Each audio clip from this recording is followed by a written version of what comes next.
বাংলাদেশ ব্যাংকে কিন্তু আসলে 2 বিলিয়ন ডলার এখান থেকে চুরি করার, লুট করার প্ল্যান ছিল।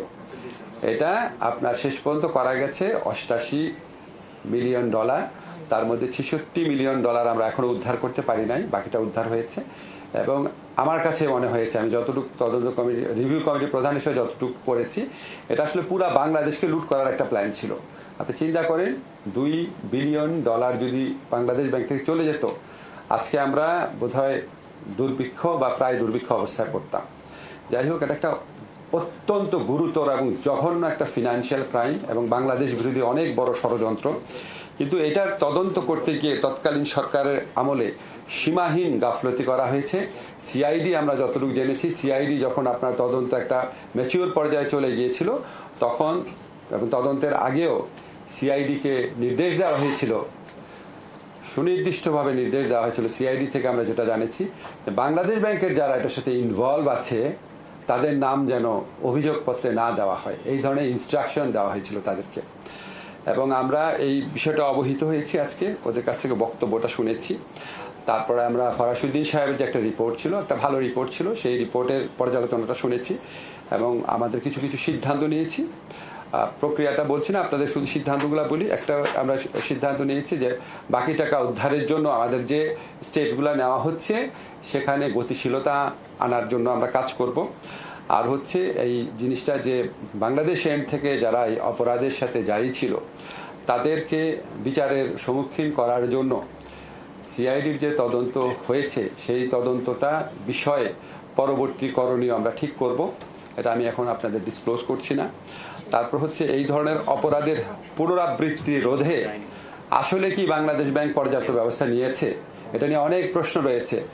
আমরা বাংলাদেশ ব্যাংকের কাছে জানতে চেয়েছি যে এটা পর্যাপ্ত ব্যবস্থা নিয়েছে নাকি। এবং আপনারা জানেন আমাদের এখানে অত্যন্ত অভিজ্ঞ একজন তথ্য প্রযুক্তি এক্সপার্ট আছেন, আমাদের প্রধান উপদেষ্টার যে তথ্য প্রযুক্তি বিষয়ক যে বিশেষ সহকারী ফয়েজ আহমেদ তৈয়ব, উনি এটা স্পেসিফিক্যালি এটা ডিল করে দেখবেন। উনি আমাদের এই রিভিউ কমিটির সদস্য সচিব হিসাবে উনাকে আজকে আমরা মনোনীত করেছি।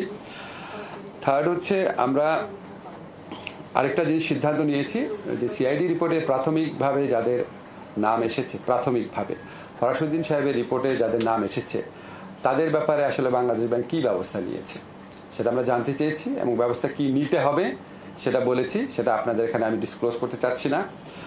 আরেকটা হচ্ছে, ওই সময় আপনারা জানেন কিছু লিগ্যাল ফার্মকে কাজ দেওয়া হয়েছিল। যেই লিগ্যাল ফার্মকে কাজ দেওয়া হয়েছিল সেই লিগ্যাল ফার্মে সাথে গত সরকারের আমলে অত্যন্ত ঘনিষ্ঠ, অত্যন্ত সিনিয়র একজন আইনজীবী জড়িত ছিলেন এবং এই কাজ দেওয়ার প্রক্রিয়াতে লক্ষ লক্ষ, এই কয়েকদিন আগে $8 লক্ষ পে করা হয়েছে। এবং আমরা ওখানে শুনছি তাদের সাথে ইমেল আদান প্রদান করলেও তাদেরকে টাকা দিতে হয়। তো এই ফার্মটাকে কেন বাছাই করা হয়েছিল, এত টাকার বিনিময়ে এই ফার্মকে বাছাই করার পিছনে সরকারের ঘনিষ্ঠ আইনজীবীর কী রোল ছিল, সেখানে কোনো আর্থিক অনিয়ম হয়েছে কিনা এবং এখানে কোনো অস্বাভাবিকতা আছে কিনা কি, সেটা আমরা তদন্ত করে দেখব। সেটা আমরা তদন্ত করে দেখব না, সেটা আমরা খতিয়ে দেখব। এটা পূর্ণাঙ্গ তদন্ত কমিটির রিপোর্ট না। আর এটা হচ্ছে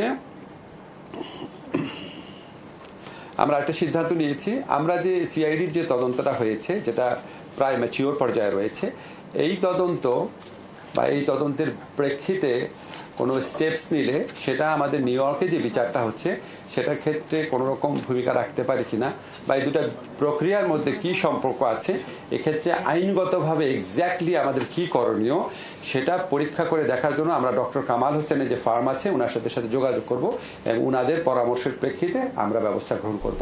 আমরা এই কমিটি 2 সপ্তাহ পরে যে রোববার আছে আবার মিটিংয়ে বসবো এবং আমরা 3 মাসের মধ্যে আমাদের যে সময় দেওয়া হয়েছে এই সময়ের মধ্যে আমরা কাজ শেষ করব বলে আমরা আশাবাদী। দর্শক, সচিবালয়ে কথা বলছিলেন আইন উপদেষ্টা আসিফ নজরুল। আমরা এতক্ষণ সরাসরি তার বক্তব্য শুনছিলাম।